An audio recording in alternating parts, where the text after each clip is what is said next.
You've probably noticed it before, a pale, ghostly white disk hanging in a bright blue afternoon sky. It feels wrong, almost like a glitch in the cosmos. We have this ingrained assumption that the moon belongs exclusively to the night, but the reality is far more interesting. The moon is a permanent resident of our sky, appearing during the majority of its orbital cycle. If the sun is the ultimate light source, why doesn't its brilliance simply wash out the moon entirely? Step outside into the middle of a clear afternoon.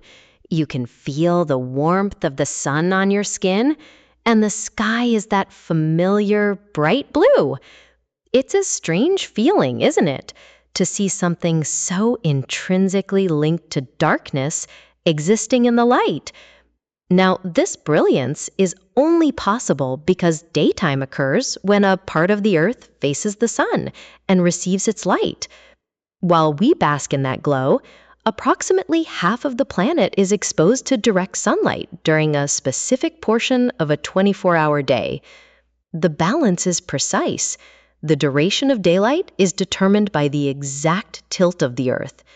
Meanwhile, the other side is slipping into nighttime, which occurs when a part of the Earth faces away from the sun.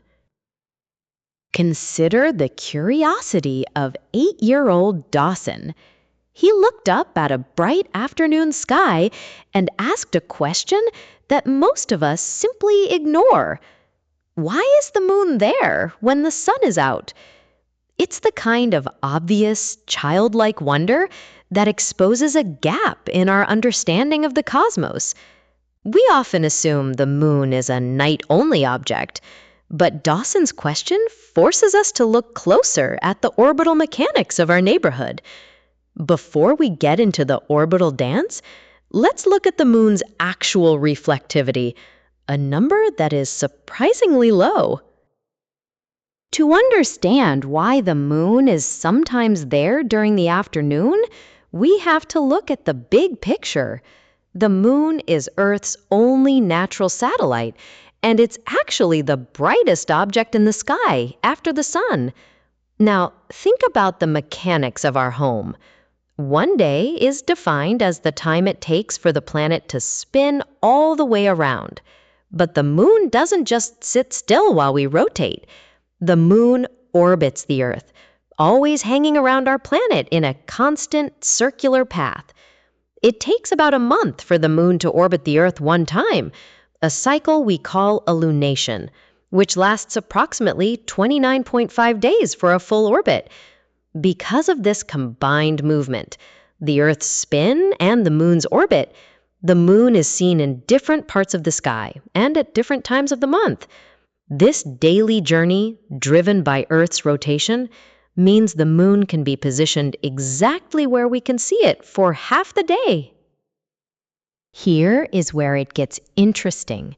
The moon is actually a pretty terrible mirror.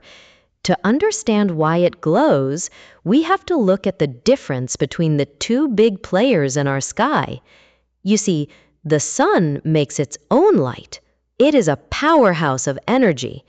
But the moon does not make its own light. It is not a lamp, it is a reflector. The moon is visible from Earth because it reflects light from the sun. Essentially, light from the sun bounces off the moon and comes down to us.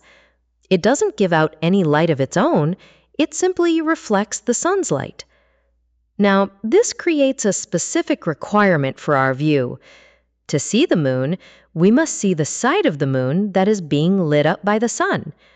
If we are looking at the side facing away from the light, we are essentially watching a cosmic game of billiards with photons, where the sun is the cue ball and the moon is the target. Wait, if the moon is reflecting light, why do the stars disappear during the day? It's a strange contrast. Stars are generally not visible during the day, except for early morning hours before the sun fully rises, because their faint glow is washed out by the sun's intense illumination. But the moon survives this washout. Our atmosphere acts as a celestial canvas, redirecting sunlight to create that bright blue backdrop. This happens because Earth's atmosphere scatters sunlight in various directions. Specifically, nitrogen and oxygen scatter short wavelength light, like blue and violet, which are shorter wavelengths of light. Meanwhile, longer wavelengths of light, like red and yellow, are scattered less by the atmosphere. So why does the moon stay? The moon is simply bright and close enough to be seen against the blue tone of the sky during the day.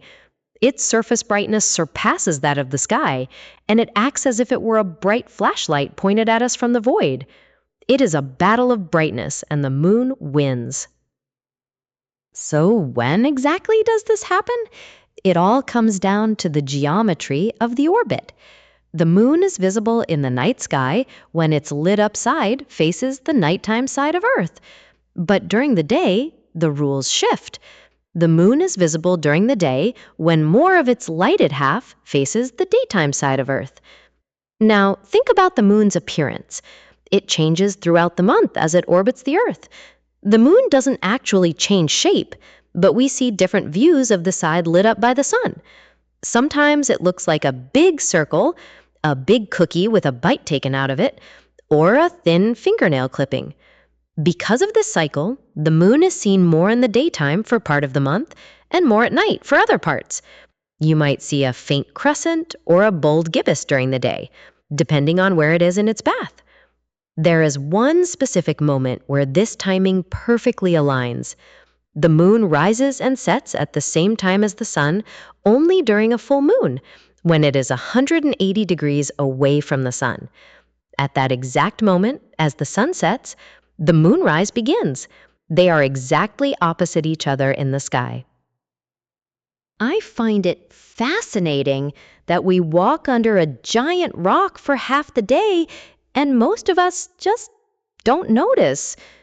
But when we actually look up, we are seeing something with a deep, violent history.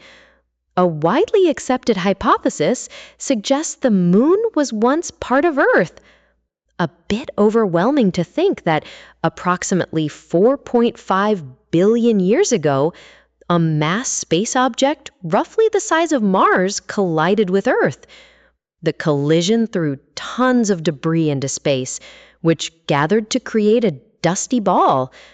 Then, because of gravity, that debris ball was drawn into orbit around Earth. We are literally looking at the remains of our own planet, orbiting us in the broad daylight. But there is a strange, hidden side to this celestial neighbor. We only ever see one face of the moon because it orbits Earth in synchronous rotation. This happens because the moon's orbital period around Earth equals its rotation period on its axis. It is essentially tidally locked, meaning the same face always faces Earth throughout one lunar month of its synodic orbit. Because of this, one hemisphere of the moon is perpetually hidden from Earth's view, creating the legendary dark side of the moon. Now, if you've ever wondered why we don't have a lunar eclipse every single month, it's like the moon passes behind the Earth at a specific angle, and it's blocking all light as it enters Earth's shadow during a full moon. While there is only an opportunity for a lunar eclipse about once each month, the same angle is usually just off. When we look up at that pale disk in the afternoon, we aren't just seeing a ghostly image. We are seeing the results of a cosmic dance of light and orbit. The moon, reflecting only about 12% of the sun's light, a reflectivity known as albedo, is a permanent resident of our sky. Through the 29.5-day orbital cycle and the blue scattering of our atmosphere, the moon manages to outshine the daylight sky. It is a reminder that the sky is a dynamic, shifting stage, and the moon is often there, patiently waiting for us to simply look up. If the moon were a perfect mirror reflecting a light source from the opposite side of the sky, what would that mean for our nights?